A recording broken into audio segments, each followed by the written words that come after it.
Matagumpay na naaresto noong October 25, 2025 ng mga operatiba ng Talavera at Muñoz sa pulis ang dalawang most wanted persons sa magkahiwalay na operasyon sa nasabing dalawang bayan. Ayon sa ulat, pinangunahan ng mga pinagsamang pwersa ng Talavera Municipal Police Station MPS, Provincial Intelligence Unit NEPO, PIU NEPO bilang lead unit, 4th FOB, 2nd PMFC at 303rd MC RMFB3 ang operasyon sa Barangay Kalipahan, Talavera. Dito ay naaresto ang isang 34 anyos na lalaki na residente ng Barangay Poblacion Sur, Talavera sa bisa ng warrant of arrest para sa paglabag sa Section 5B ng Republic Act 7610, Lascivious Conduct na inisyo ng RTC Branch 88 Santo Domingo, Nueva Ecija. May nakalaang piyansang 100,000 pesos para sa kanyang pansamantalang kalayaan.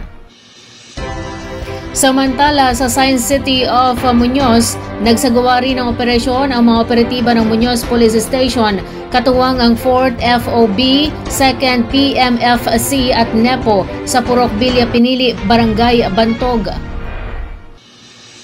Nahuli rito ang isang 70 years old na lalaki, residente rin ng nasabing lugar, sa bisa ng warrant of arrest para sa kasong statutory rape na inisyo rin ng RTC Branch 88 Santo Domingo, Nueva Ecija na walang inirekomendang piyansa para dito.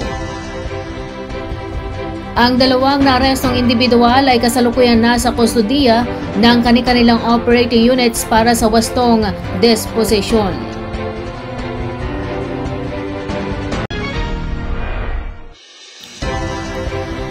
Bit-bit umano ang disiplina at malasakit, hindi lamang kaalaman sa teknolohiya ng 26 na naging kalahok sa isinagawang Basic Rice Production Training na ginanap sa PhilRice, Science City of Muñoz noong October 20 hanggang 24 mula sa NIA UPRES 2 at mga Irrigators Association. Sa halip na tumuon lamang sa teknikal na aspeto, binigyang diin ni Deputy Executive Director Karen Eloisa Baroga ng PhilRice ang tatlong mahalagang aral na dapat isabuhay ng bawat kalahok: purpose, layunin, perseverance, pagsisikap at puso, dedikasyon. Ang pagsasanay na nakabatay sa Palay Check System ay nagbigay ng mas malalim na pag-unawa sa mga kalahok hinggil sa tamang pamamahala ng palayan.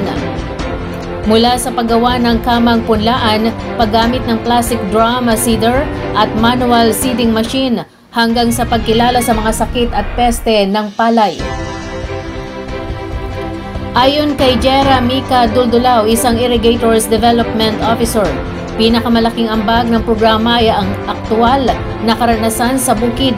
Layunin ng inisyatibong ito na paigtingin ang kooperasyon ng PhilRice at National Irrigation Administration o NIA upang maipalaganap ang makabagong teknolohiyang pang-agrikultura na magpapataas ng ani, magpapababa ng gastos at magtitiyak sa sustained rice productivity sa bansa. Sa kabuuan, higit pa sa teknolohiya, ang tunay na ani ng mga kalahok ay ang pagbabagong pananaw na ang matagumpay na pagsasaka ay bunga ng kaalaman, disiplina at pusong may malasakit sa lupang binubungkal.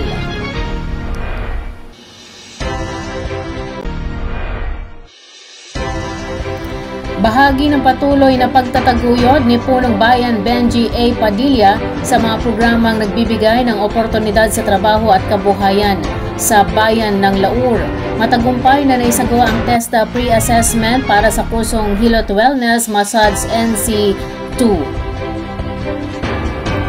Ang aktibidad ay isinagawa sa pagtulungan ng Public Employment Service Office o PESO sa pamumuno ni Ma'am Maria Bernadette Paunan, OIC PESO Manager.